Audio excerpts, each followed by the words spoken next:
দুইটার সময় তওবা করে লাভ নাই। একটা হচ্ছে মৌতের যন্ত্রণা শুরু হয়ে গেলে, মৃত্যুর যন্ত্রণা শুরু হয়ে গেলে আগে পা থেকে শুরু হয়ে আস্তে আস্তে গলার দিকে আসে। হাদিসে যেমনটা এসেছে, সূরা ওয়াকিয়ার মধ্যেও আছে যে পায়ের দিক থেকে যন্ত্রণা শুরু হয়ে আস্তে আস্তে আস্তে আস্তে এই গলার দিকে আসে, এবং আত্মাটা গলার এখানে যখন চলে আসে, এখান থেকে মালাকুল মউত আত্মাটাকে নিয়ে চলে যায় এবং চোখ দিয়ে তাকিয়ে থাকে মানুষ।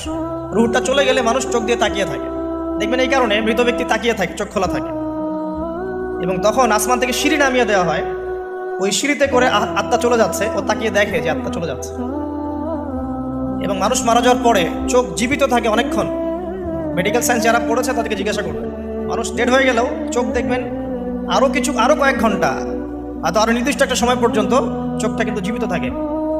এই জন্যে চোখ বন্ধ করে দিতে হয়। যাই হোক, যেটা বলছিলাম যে মৌতের যন্ত্রণা শুরু হয়ে গেলে তওবা করে লাভ নাই, তওবার দরজা বন্ধ।